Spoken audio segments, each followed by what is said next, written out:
Good morning. It's one more and I'm out of here. It's early this Friday morning. Welcome to Illegal Shift. It's the only sports show that won't talk down to you. We're physically incapable of belittling you. That's how little we are. I'm John.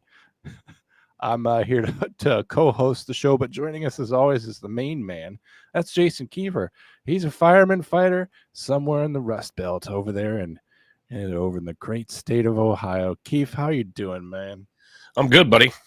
Like I told you earlier, my allergies are kicking my butt in the great state of Ohio. The Cincinnati River Valley sucks ass. Is that where you're from? Is that where you were born? Yep, my whole life. It's born and raised your whole life. You ever been anywhere else and thought, like, man, I'd love to live here? Oh, absolutely. I mean, I love Cincinnati, but I'd rather be somewhere where it's warm all year. Yeah. But where would you rather go?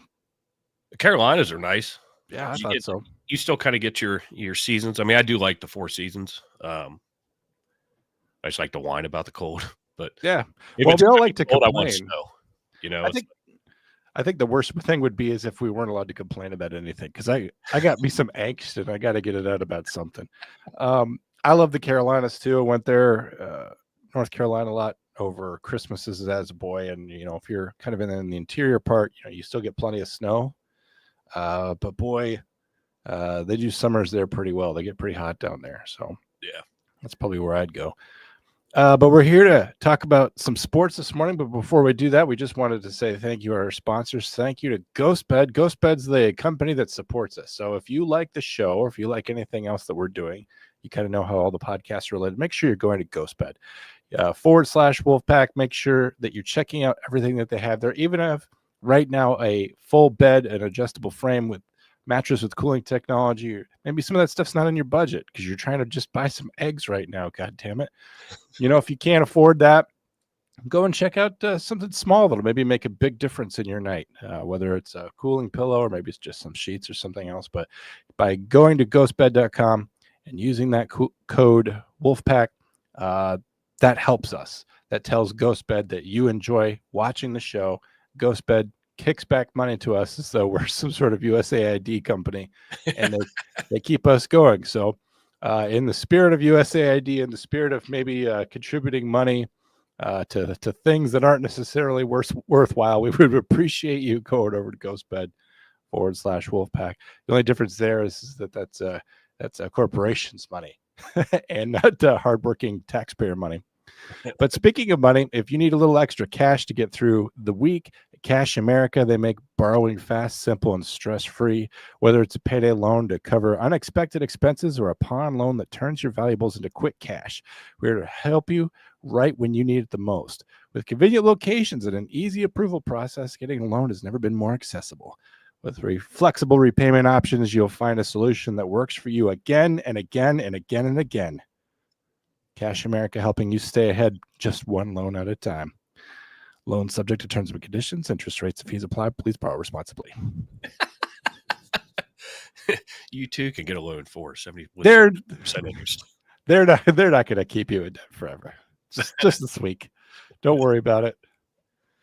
Oh, Keith, everything kind of keeps turning up in your favor. We talked about Pete Rose when he passed away, and now it looks like there's a possibility of a presidential pardon, but there's also a possibility of him going into the Hall of Fame shortly before his death. In his final interview, he predicted that he would go into the Hall of Fame. It's a controversial topic in sports, whether or not Pete Rose should be in the Hall. A lot of people say yes. To be honest, I don't think that he should. He's an all-time hits leader, 17-time All-Star, 3-time World Series champion. On paper, his stats are Hall of Fame worthy, no doubt. But baseball isn't just about stats. It's about integrity. It's exactly where Pete Rose falls short by a mile. Let's talk about the big elephant in the room, the gambling. In 1989, Rose was banned for life from Major League Baseball after an investigation found that he bet on games while he was managing the Cincinnati Reds. And let's be clear, this isn't some kind of wild accusation. Rose signed an agreement accepting that ban. He spent years denying that he ever bet on baseball, only to admit it later when he realized it might help his case for reinstatement. If that doesn't scream lack of integrity, I don't know what does. For over a decade, he lied to his fans, he lied to the media, and he lied to baseball itself. And we can't pretend that betting on games as a manager isn't a big deal. He controlled lineups, pitching changes, everything. Even if you only bet on his own team to win, as he claims, it still creates massive conflict of interest. What happens when you overuse a pitcher in a game you bet on, only to leave your team vulnerable in the next game? What if you don't bet on a game at all? Does that mean you don't believe that your team has a chance that day? Integrity of competition is completely shattered when gambling enters the clubhouse. Now, some people like Keefe are going to argue, well, there are cheaters in the Hall of Fame already, and there are bound to be more, Tom Brady. The steroid guy, for example. That's a debate for another episode, I'm sure, but here's the key difference. There's a clear, long-standing rule in baseball against gambling. It's posted in every MLB clubhouse. League has held its firm stance on this for over a century because gambling threatens the very foundation of baseball. This isn't just some minor character flaw or an off-the-field scandal. This goes to the heart of baseball's credibility. And let's be real, Hall of Fame just isn't about stats. It's about honoring the game. The Hall has a character clause, and if it means anything at all, Pete can't be in it. It would be a dangerous precedent that rules and honesty don't matter. Pete Rose is an incredible player. No one can take that away from him. But the Hall of Fame is a privilege, not a right. And when you knowingly break the most sacred rule in the sport and lie about it for years and only come clean when it benefits you, I don't think you can be immortalized in Cooperstown. But what do you guys think? Leave a comment in the comment section below. Do you think Pete Rose should be in the Hall of Fame? You can get on social media, of course, too. You can reach out to me at jkeefe on Instagram.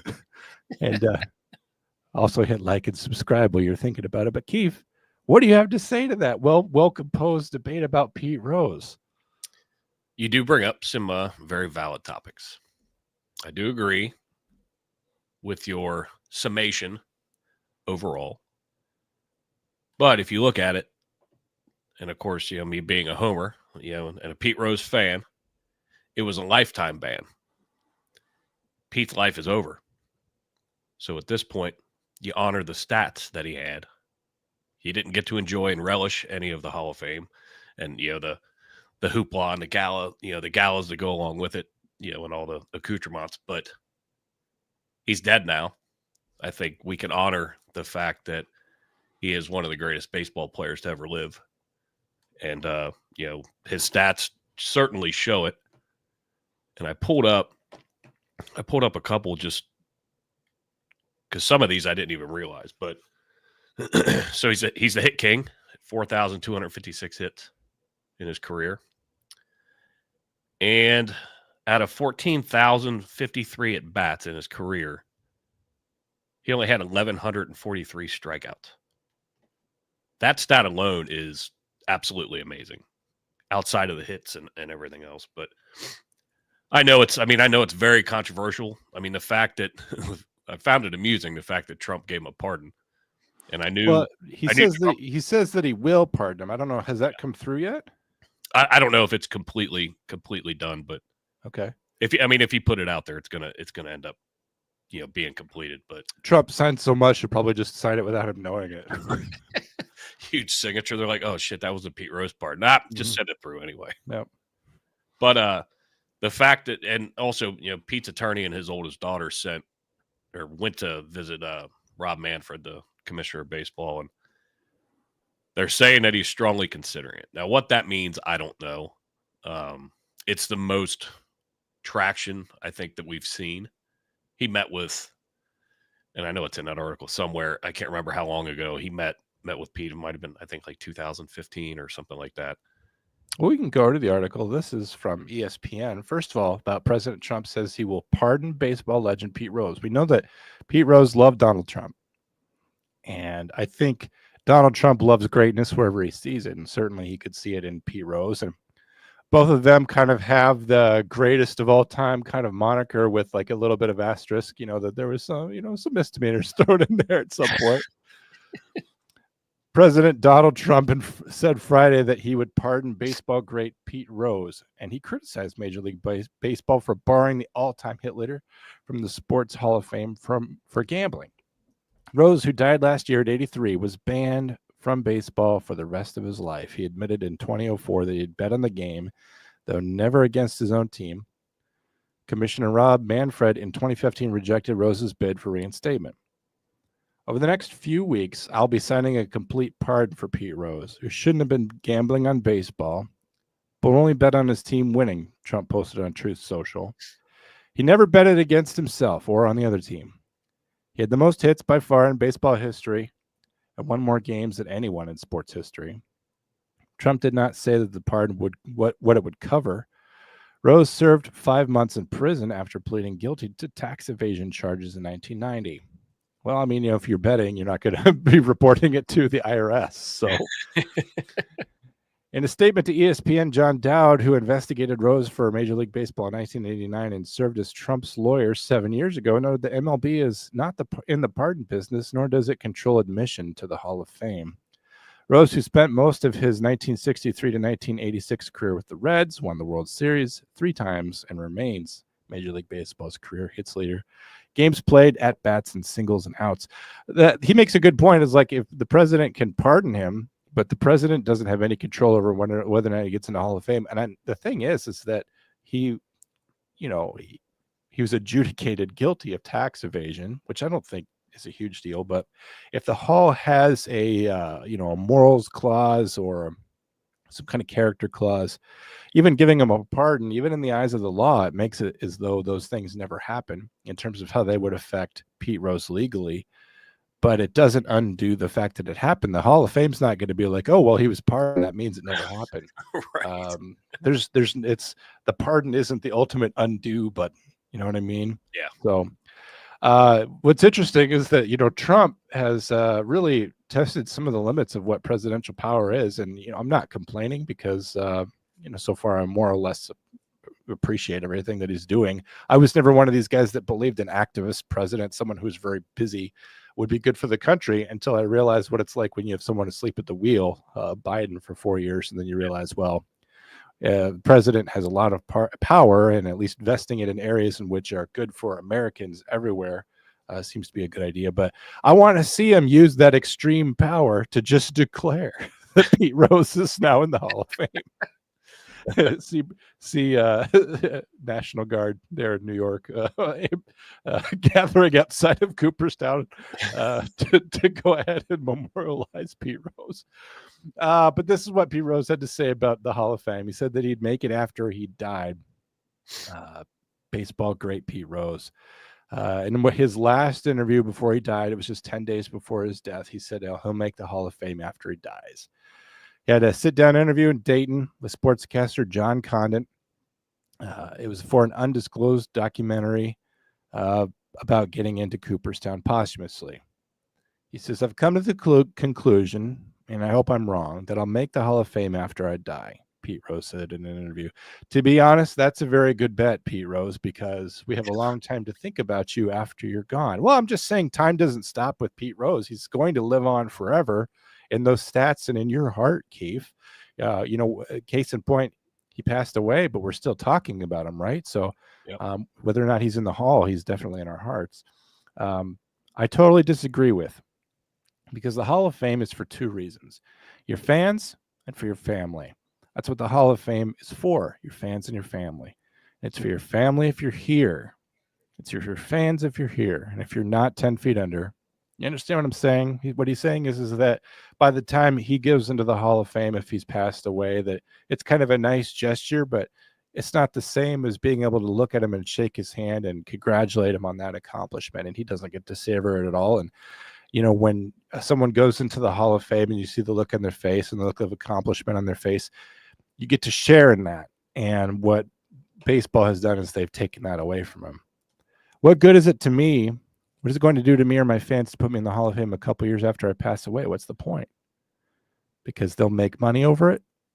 Now it makes an excellent point, is that they could make quite a bit of money off of, a ceremony honoring Pete Rose or putting him in there, or Pete Rose, Hall of Fame forever T-shirts or hats or something. I hate to be that cynical about it, but that is what it could be, as a source of money for them. Well, they get to maintain their They get to maintain baseball's so-called integrity, which, as an outsider of the sport, I'm not sure that baseball has. I don't know baseball for its integrity. I mean, they don't seem to have as much scandal as the NFL, but I don't know, Keith. What do you think about him going in there after he dies? I mean, like I said earlier, I mean, I think he should, only based on his on the field, accolades and what he did. He obviously, he wasn't the most stand up dude all the time, and he made a bunch of decisions or bad decisions in his life. But we can all relate to that, though. None of us is perfect, right? Correct. Absolutely. I mean, you've set more fires than you've put out. Allegedly. Question mark. Question mark. But I mean, if you look, you have, Mark McGuire, who, roided out, Sammy Sosa, who roided out, Barry Bonds, going way back. Ty Cobb was a murderer and a womanizer. Ty Cobb was awful. Here's the things that Ty Cobb did, especially as someone who just found out about Ty Cobb. I was like, holy shit. I can't believe Ty Cobb.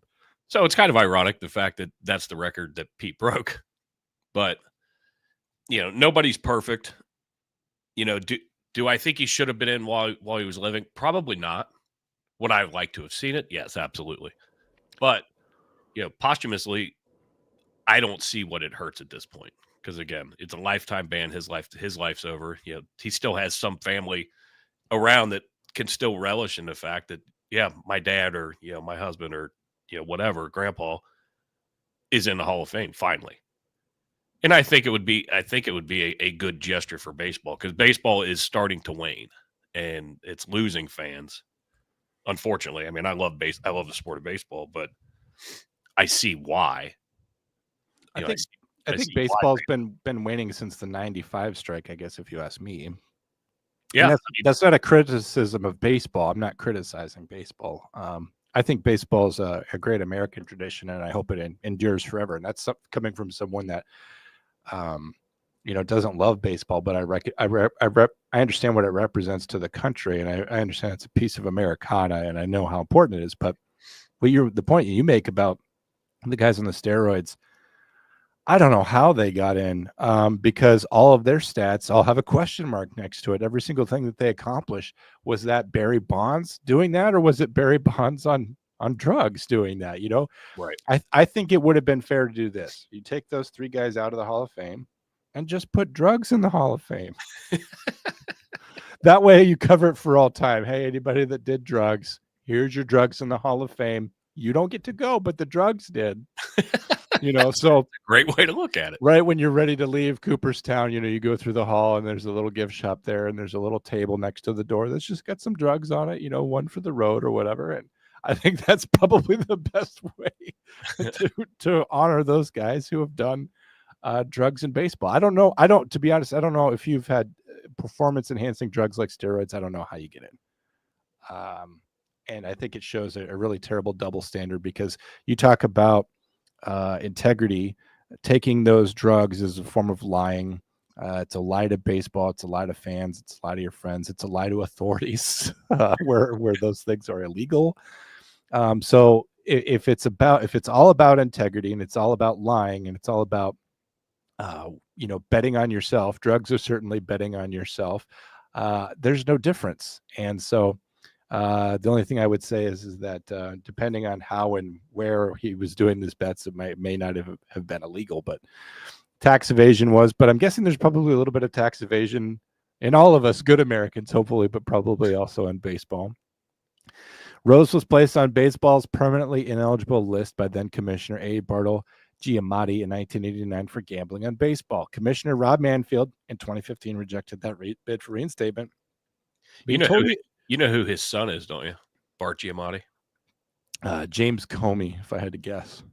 You know the actor Paul Giamatti? Oh yeah, I'm aware of him from he was Pig Vomit in Howard Stern.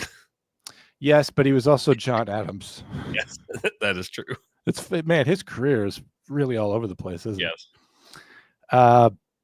Manfred is reviewing the petition to posthumously remove the career leader in hits from being eligible after meeting with Fawn Rose, the eldest daughter of Pete Rose, and Los Angeles lawyer Jeffrey Lenkoff who represented Rose prior to his death. In 2020, ESPN reported that for all practical purposes, Manfred viewed baseball's ban list as punishing players during their lifetime but ending upon their death. A senior MLB source told ESPN that after the banned player dies, MLB informally sees that the ban ends.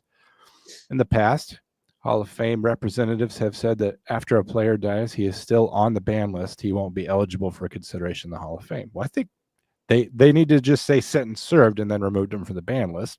Yeah.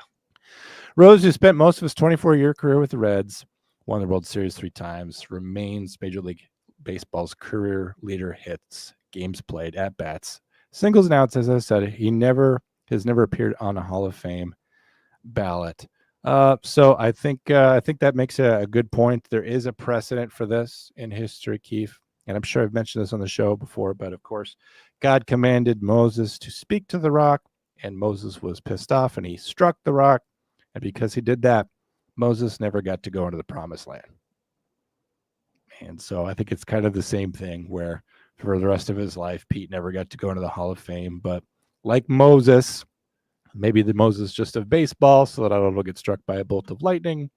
We could say that there's some precedent there, and maybe he's done his time, and it's time to honor Pete Rose. And any people who love baseball, love Pete Rose, and people who love Pete Rose love Pete Rose. So it seems like maybe there's a little bit of gatekeeping on behalf of the commissioner that makes him feel important, that he can piss off so many people, and that just kind of trumps up how important he is. I think Roger Goodell certainly does that. He tries to piss people off, and that makes him feel important. Do you think that there's any truth to that?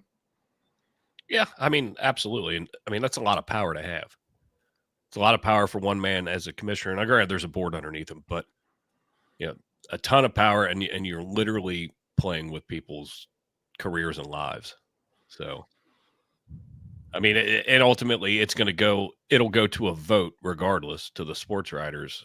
So it's still not even a guarantee that he would still even get it. I would think he would, but nothing's guaranteed. So no, but it'll be interesting. I'd love to see it. I know that you would love that. One thing we wanted to talk about, I didn't have time to come up with a graphic for it because I got it late last night, but I thought this was an interesting story that Keith sent. This is from Fox News. The suspects in the Kansas City Chiefs fan death pled not guilty. Remember those Kansas City Chiefs fans who all went outside and froze to death all at the same time? Oh, with fentanyl in their system? Yeah. Autopsies revealed that all 3 men died of combined cocaine and fentanyl toxicity. Nothing but the best in Kansas City. Typical Chiefs fans, what do you say? I don't know. I saw it. I couldn't help but send it to you. Yeah, no, just wanted to end that mystery because people were saying it was UFO or whatever, because that was kind of like when UFO shit was happening a lot. And now we could just say that, it was just the typical Kansas City cause of death. Did you see this? Did you see that Sam Hubbard retired at 29? Yes. He played his entire career for the Bengals, which is not hard to do when you're 29. Can you imagine retiring at 29 just in general, Keith? God, that would be awesome. Especially with the amount of money he's got. The amount of money, and he hasn't even lived a day as a 30-year-old yet. Right. I'm not particularly upset about it. I mean, it sucks. I was always liked Sam Hubbard. He's a hometown guy. Went to high school here. Went to Ohio State and played, and then came back to Cincinnati. With the Bengals. But his last 2 or 3 seasons, he was losing a step. I think he noticed that. He saw it. His stats weren't what they used to be, or what he wanted them to be. I don't know if there's more to it. I don't know if there's more underlying stuff, but he's retiring a very rich man, which hopefully he can hold on to it. Yeah, hopefully he can. Hopefully he won't end up like Plaxico Burress, where he's selling off, team swag, 10 years later for pennies on the dollar of what it's worth. Sam Hubbard, the longtime Cincinnati Bengals defensive end, announced his retirement from the NFL on Wednesday. He's only 29, and he won't even turn 30 until June. Hubbard announced his retirement in a statement posted on social media channels. He is kind of retiring early. A lot of players typically will play on into their 30s, even if they're losing a step. It's like they don't know when to leave the game. We'll talk about that in a little bit. Travis Kelce. What's next? It's the end of my playing career. I view this as a new beginning, he said. A new chapter for me to explore hookers and boats and hoes. A new chapter to explore other business opportunities. Further the mission of the Sam Hubbard Foundation. Well, now I feel horrible for mentioning hose when there's a Sam Hubbard Foundation. Keith, It's for hose. what are you for? You're supposed to keep me from like impugning the character of obviously great people, but it never works out. I always just go straight to the impugning. Yeah, it always makes me laugh. I need to just put more question marks on the screen. Anyway, boats and hose? Question mark. A new chapter to explore business opportunities. Further the mission of the Sam Hubbard Foundation. Focus on my health and my family, and of course, take on new challenges. I want to send a sincere thank you to my teammates, coaches, trainers, support staff, Bengals ownership, Jason Kiefer, and the NFL for everything you've done for me over the years. I could not have done this without you. To the fans, the Who Day Nation, indeed, who are they? I thank you the most. You inspired me from the years of struggle and adversity to that Super Bowl we lost. You never stopped believing me. I hope I made you proud. So a little sad, but he's going to go on to his best life. Like you, he was born in Cincinnati. He played high school at Archbishop Moeller. He attended Ohio State, so he was kind of always your guy. The Bengals selected Hubbard in the 3rd round of the 2018 NFL Draft, and he helped to anchor a defense that broke the franchise's Super Bowl appearance drought. Hubbard will end his career with 38.5 sacks, 398 total yards in 104 games. Last season, he had 2 sacks and 41 tackles. Cincinnati finished 9-8, narrowly missed the playoffs. I guess that we can count on Sam Hubbard to soon appear on One More, and I'm out of here. To play my entire career in one uniform is incredibly special to me. I'm Bengal for life. I bleed orange and black. Always have been and always will be. So that's pretty cool story. Hometown guy.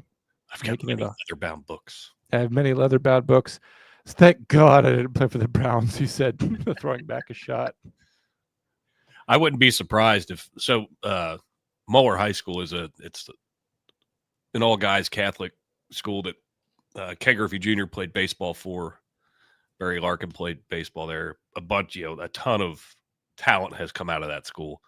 I wouldn't be surprised if he goes back and coaches there potentially. I mean, I don't see him leaving Cincinnati. I mean, he's lived here, his whole life. So if there's any indication, there's something about Cincinnati that if you're born there, you're not allowed to leave. You're handcuffed. Both of you. I mean, just the fact that he played there and then he went to Ohio State, which admittedly he probably, I'm sure it was, if he didn't get a full ride scholarship, it was a little cheaper for him to go to Ohio State as an in-state resident. But Ohio State's also very competitive for football, so he was lucky to get in it at Ohio State. And then he winds up on the Bengals. Are you kidding me? I mean, it's just, if you really are a hometown type of guy, I mean, it can't be a better ride than that. Yeah. T. Higgins franchise tag, which means what to you, Keith? Is this like the 3rd time that this has happened to him? Second year in a row. Okay. I'm sure he's not pleased, but the Bengals front office is saying that they are working on a long-term deal, but they're trying to obviously get Jamar signed. But this whole I think they're working on a long-term deal, but they want to see how this season goes. If he breaks his leg or loses a step or something, then they don't have to worry about it. Right. So we were talking about this the other day. A bunch of buddies of mine. I don't disagree with it in the fact that he's hurt a ton. So if he can produce a full season, I mean, his numbers would be so much better than what they are now. But he's never played a full season. So I do understand. I don't agree a lot of what the Bengals front office does, but I understand the business move of let's make sure he can actually play and stay healthy and put some good numbers up and help us win before we, go ahead and put that jack out there. But this whole episode could have been about the Bengals. The Bengals are fire sailing all kinds of shit, and this town is in a fucking uproar. Absolute uproar. Jerry Jones recently announced that the Cowboys would not be seeking any huge changes in free agency, and we could talk about that, but I don't like to cry on the air, so that's why we're not doing that. That's why we're talking about the Bengals. Cincinnati Bengals announced Monday that they would be franchise tagging T. Higgins for the 2nd consecutive year. This is from Bleacher Report. In theory, this decision will keep Cincinnati's coveted number 2 receiver around for the 2025 campaign. Higgins was set to become one of the most popular free agents in this year's class. A slew of receiver-needy teams appeared ready to make massive offers for his services.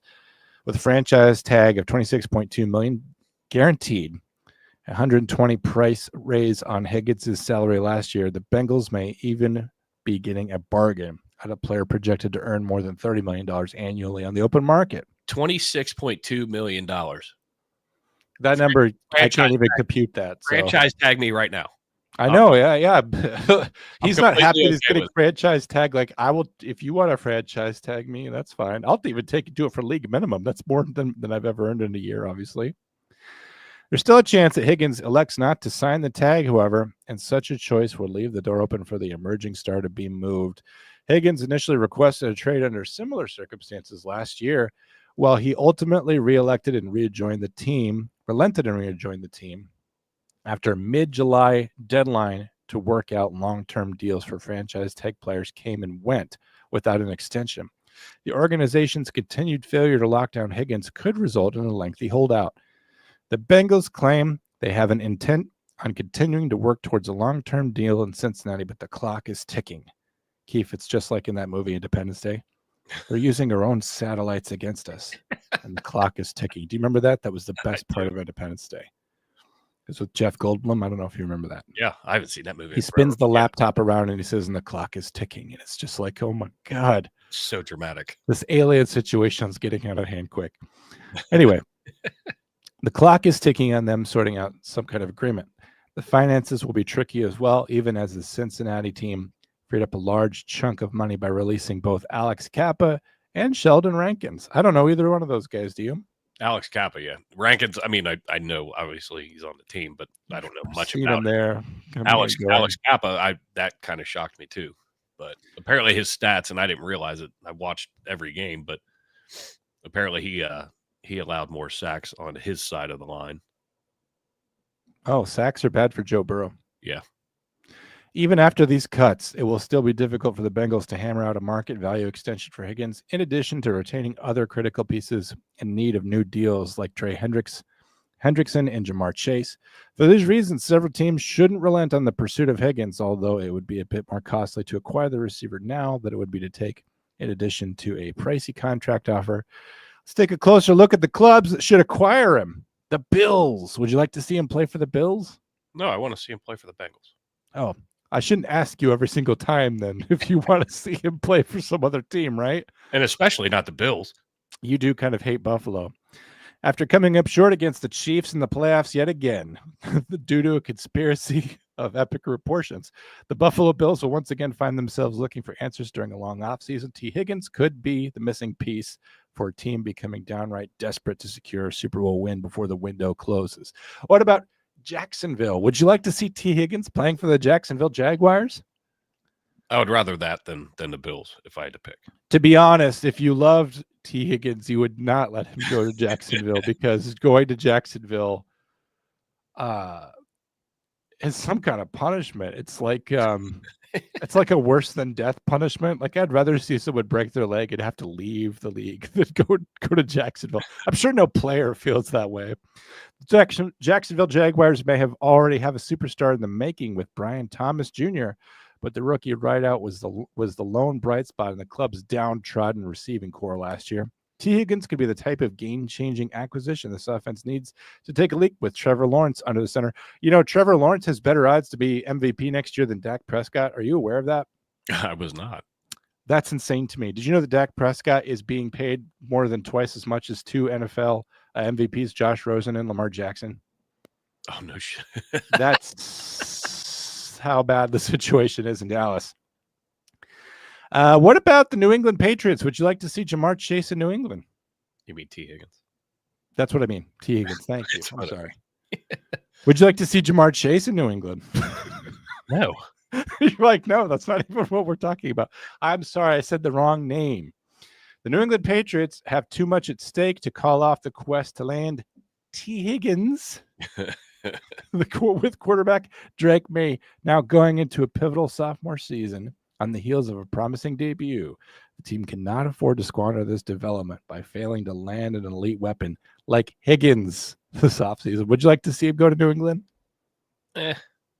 I don't have much faith in Drake May, so I think it's Yeah. unfair. It's unfair for T to go there. I think it would be a bad move for him. Yeah, but you have to hand it to Drake May. He did go to the Pro Bowl. Yay! Yay! Everyone gets to go. And finally, the best place for him to wind up: the Pittsburgh Steelers. Absolutely not. Absolutely not. According to Keefe, the Pittsburgh Steelers may be in a state of transition, and they have been since Ben Roethlisberger left 10 years ago, with plenty of offensive issues to address this offseason. But the team could at least patch one of its most glaring holes by trading for T. Higgins. Pittsburgh started the 2024 season hot before losing 5 straight games, including an embarrassing 28-14 defeat to the rival Baltimore Ravens in the wild card round that ended the promising campaign on a low note.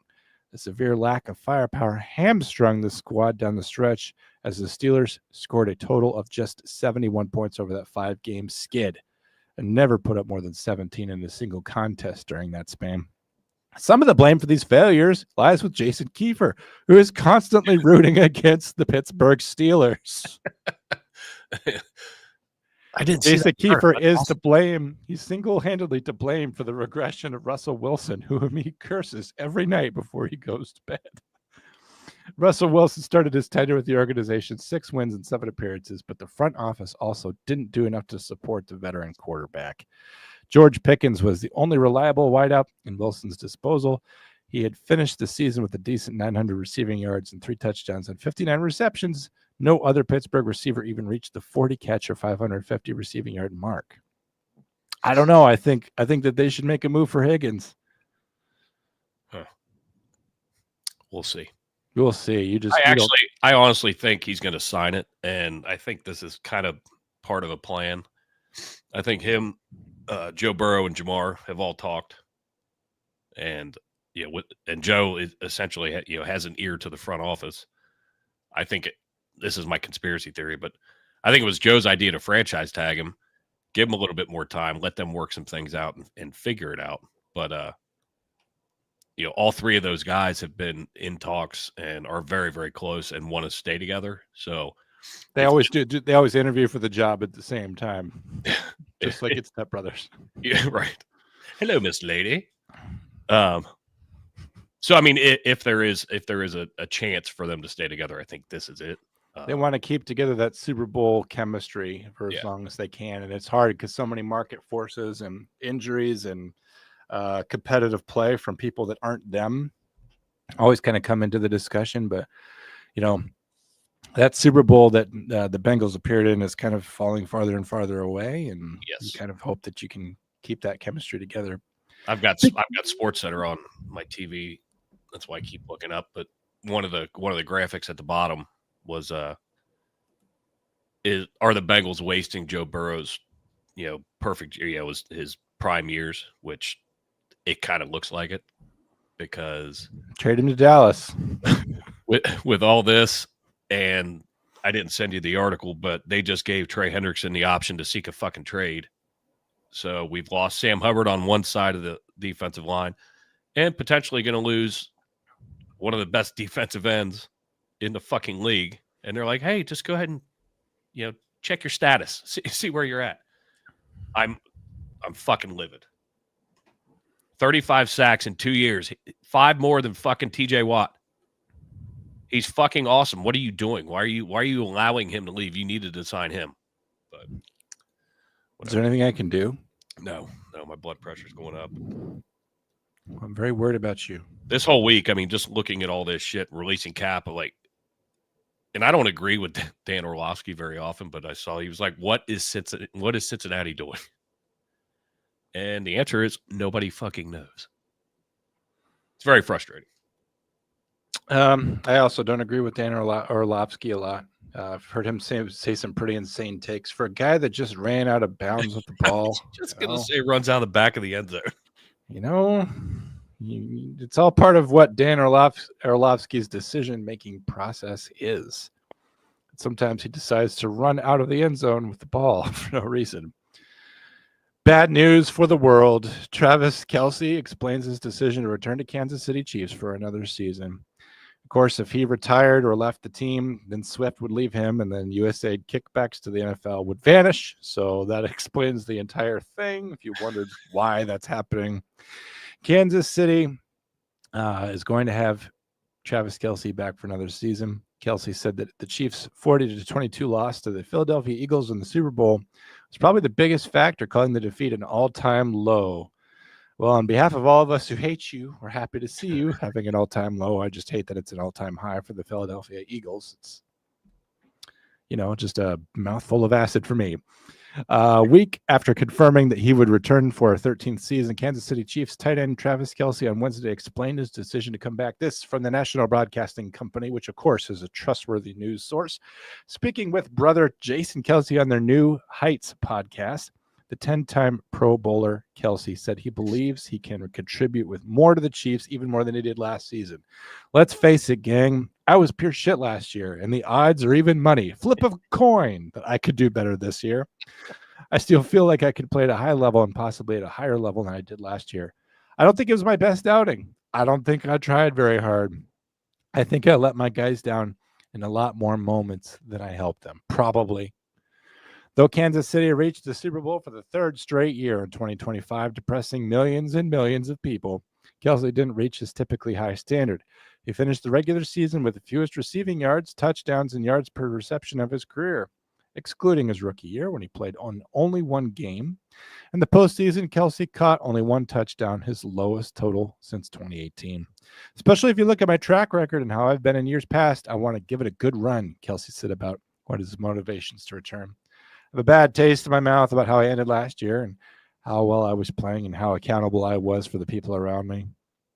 How can you, after a month, have this kind of insight into you? You don't. You're just saying the things that you say when you're trying to justify your return. This is all about Taylor Swift. It's all about the money. It's all about you wanting to appear in more Pfizer commercials. Kelce also said that the Chiefs' 40-22 loss to the Eagles and the Super Bowl was probably the biggest factor in his decision to return, calling it an all-time low. In that game, Kelce had only 4 catches for 39 yards. He looked like pure shit out there. Even Patrick Mahomes secretly said so under his breath.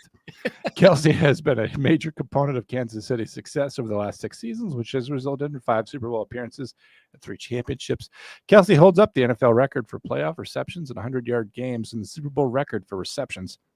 From 2016 to 2022, Kelce had 7 straight games of 1,000-yard seasons, which is the longest streak of 1,000-yard seasons for a tight end in the NFL. He also has the most 1,000-yard seasons for a tight end, which I guess screen. I don't know. Am I not still here anymore? Oh, my camera's gone. Now I'm gay because there's a rainbow there. You know what I'll do? There. I'll plug it back in. No, it's still not working. The cord. It's the cord. I'm telling you. What do you and Drew say? Flapjacks. Yeah, I always say flapjacks. Well, you know what I could do? I could also just go to my emergency backup camera. How's that? That's how we're doing it. We're finishing the show from me very far away. You know, it's ironic. This is the one built into my laptop, and I see even farther away now than I was before. Gotta love the world of podcasting and tech. You know what happens sometimes. It happened to me, what, 2 months ago? So yeah. I don't know. Should I just stay flashing a rainbow? You do you. Whatever you want to do, buddy. You can talk while I do this. It is funny, though. That is the worst, though. If anybody hasn't podcasted before, especially if you're live. Yeah, it's tough. That's okay. We're kind of winding down the show anyway, and I'm really just here now to cheese off Keith with my dishing on Vivek Ramaswamy, who I really don't like very much. This shoeless suck up was kicked out of Doge for a reason. Keith loves him. I don't know if you saw the pictures of him preparing a meal or something recently the other day, but he was making some naan and he was dancing around on it barefoot. Did you see that video? I didn't see that one. He did an interview where he was wearing no shoes. This guy who just came out of nowhere, made himself rich with a scam where he invented a fake drug that gives dementia to people. I don't know. This is from the New Republic, which is definitely not really a source that I trust, but the New Republic's probably not going to be that kind of Vivek. But it's working toward your narrative. It works. Yeah, I'm using it for my own narrative at this point. So, what do I care if this is kind of a shitty thing for me to do? Vivek Ramaswamy dragged after wild rant on how American workers suck. MAGA is about to eat Vivek Ramaswamy alive. Now, this is from some months ago. This is from right after Christmas, but I wanted to remind you guys, because Keith just did an episode saying how much he loves Vivek, how much he wants to kiss his bare feet, elect him governor of Ohio, and then see him supplant J.D. Vance in a run for vice president in just 4 years. Vivek Ramaswamy thinks that the tech companies are choosing foreign-born workers over Americans because our culture is too chill, he says. Too mediocre, and it doesn't do uplifting dorks like him enough. The former Republican presidential candidate and upcoming Department of Government Efficiency, which he's already been expelled from, gave his 2 cents on discussions surrounding the future of American-born labor in the Silicon Valley. A culture that celebrates the prom queen over the math Olympiad champ or the jock over the valedictorian will not produce the best engineers. Well, that's what kind of country we are, Keith. This is a sports show.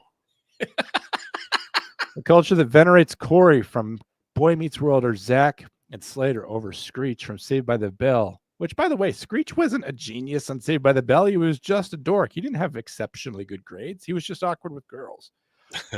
Or Stefan over Steve Urkel in Family Matters will not produce the best engineers. Stefan was he was a variant of Steve Urkel from another dimension. Why were we supposed to celebrate someone from another dimension, Vivek? These are terrible examples, and you could just tell this guy has no idea about American culture because he's referencing 90s culture. I'm sure something has happened since the 90s. More movies like Whiplash, fewer reruns of Friends, more math tutoring, fewer sleepovers, more weekend science competitions, fewer Saturday morning cartoons. By the way, there are no Saturday morning cartoons, Vivek. Do you know why? The government got rid of them. You want me to vote for you? You got to promise to bring back Saturday morning cartoons. And this is not a joke, Keith. The government said that the broadcasters had to have a certain amount of educational hours of programming for kids. When did that happen? It was all going to happen on Saturday morning because you can't put it on in good faith, Thursday at 11 p.m. and say we're producing programming for kids. So they're forcing networks to produce content that nobody wanted to watch. So the ratings fell off. Frosted Flakes pulled the advertising, and now it's just infomercials. And with the rise of cable not being bound by FCC regulations, Cartoon Network took off at about the year 2000. But they run cartoons all the time. So the idea of Saturday morning cartoons is over, Vivek, and it just shows how out of touch you are. If you're talking about Steve Urkel and Saturday morning cartoons, you haven't looked at this country in 30 years. And I'm not saying that you're going to like what you find, but you're woefully out of touch. And guess what? I never got to go to a sleepover. I don't really watch Friends, and I haven't seen the movie Whiplash either. But science competitions, come on now. More books, less TV, more creating, less chilling. I like the idea that we're all just chilling. We're all just sitting around on our asses, Vivek. More extracurriculars. He was thinking about the former president. Less hanging around at the mall. We're not allowed to hang out at the mall. Malls are dying. That's an economic thing, Vivek. Malls are dying. Again, his idea of what popular culture is like from the 90s. Normalcy doesn't cut in a hyper-competitive global market for technical talent. And if we pretend like it does, we have our asses handed to us by China. China. A culture that once again prioritizes achievement over normalcy, excellence over mediocrity, nerdiness over conformity. Yeah, are you kidding me? We don't have conformity in this country. We need to bring conformity back. Look at young people. Yesterday or the day before, I saw some kid dressed up as a wizard at the grocery store. And his mom and his sister were with him. I'm just like, lady, I hope you love this boy a lot because he is never moving out.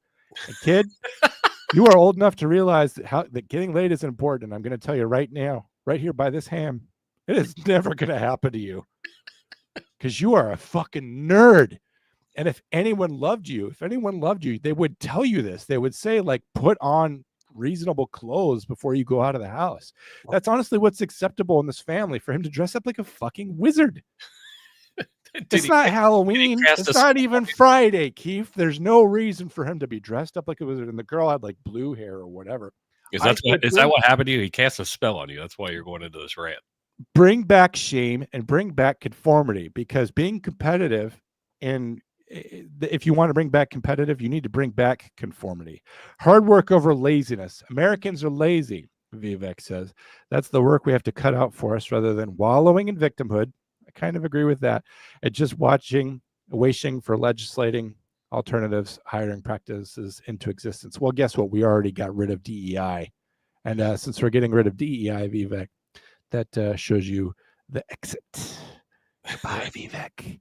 Don't run a scam on me. I hate this camera situation. It's really bugging me. Well, you'll get it figured out. There you go. And it went away. And it's back. And it went away. I don't want to give someone a seizure like that episode of Pokemon, since we're all about 90s references. Do you remember that anime show that gave all those kids seizures? I've heard of it. I've never watched. You should watch it. It's available on YouTube if you're having a really neurologically normal day and you just want to mess it up. I'll send it to you if you want to. Keith, when's your next episode of One More and I'm out of here? Today at 3:00. 3 p.m. What are you guys going to talk about? Well, we've got Al Green and his blow up during Trump's speech, and then him getting censured. Hunter Biden's broke. Since Danny left the White House, he's not selling any paintings anymore. So I heard some of them burned up in Los Angeles.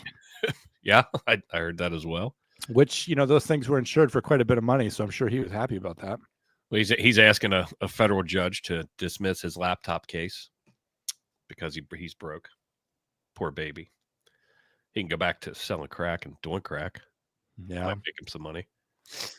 We got that and a whole bunch of other stuff. Do you mind if I ask you a question as a fireman fighter? Sure. And as a conspiracy theorist. Are you a conspiracy theorist, by the way? Kind of, sort of.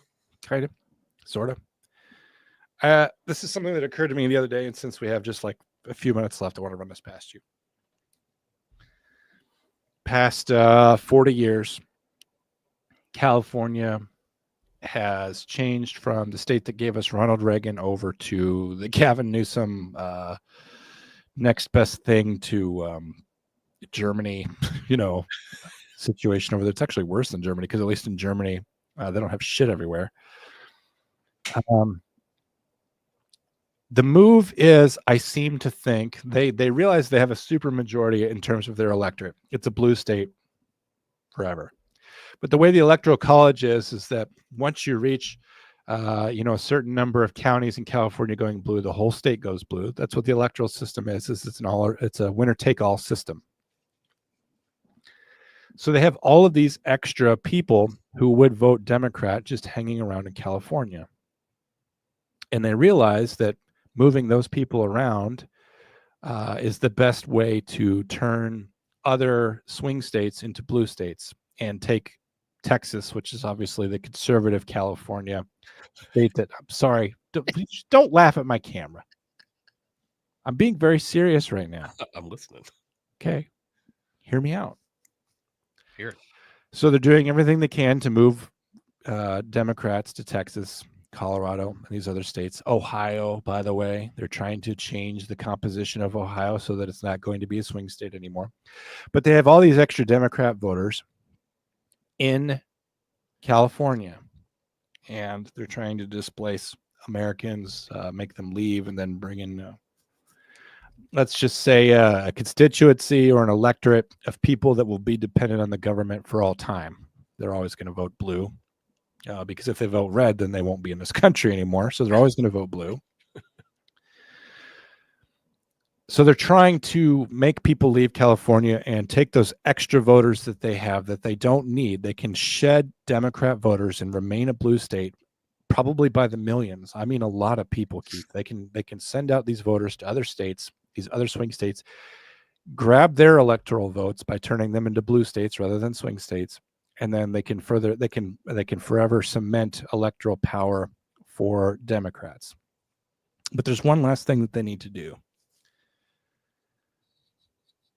The people who typically vote for Democrat policies are people, like I said, who are not the self-sufficient type. They're the kinds of people who needs the government to take care of them, the ones that are concerned about Social Security, Medicaid, having free healthcare, which, by the way, that's exactly what's going on in California right now. If you're an undocumented immigrant, you get free healthcare. But the last thing that California needs to complete this is the land prices in California are very high. And so no one can really afford to be there. Gentrification kind of in reverse has always been the case in California. It's very expensive to live there. What they need California to be is a cheap place to live so that people are on universal basic income, the socialistic idea that the government just gives you $500 a month or whatever to live on, or food stamps or whatever. Where you live has to be cheap. What is a great way to make land available and land very cheap? You burn it down. You burn it down. And who was looking at a lot of this land before these wildfires started? Multiple different contracting companies. Mm-hmm. I saw something on the news yesterday about the land in Los Angeles going for very cheap. Gavin Newsom wants to build these, bring in these little mini houses or whatever. I said contracting, land development, but yeah. And it just occurred to me, like, well, the scam's complete. They burned out all these millionaires. They're sending out all the wealthy people away. I don't think that like the one caveat, of course, is that they're sending out their tax base, right? All the people that they could tax at a high rate and get lots of money from, but they could send those people elsewhere. A lot of those people are leaving anyway, and you can create a permanent underclass whose votes are a vote from, Steve Ganowitz, who's a crack guy who's addicted to crack. His vote is every bit as good as Jennifer Aniston. So what does it matter if Jennifer Aniston's there or not? So I don't know. I just think that it's possible that they let California burn on purpose. I don't completely disagree with that. If you look before the wildfires, a ton of entertainers, famous people were moving. Like you said, they were moving out anyway. Yeah. And so then leaving that land available for, somebody else to purchase, whether it's a land developer or not.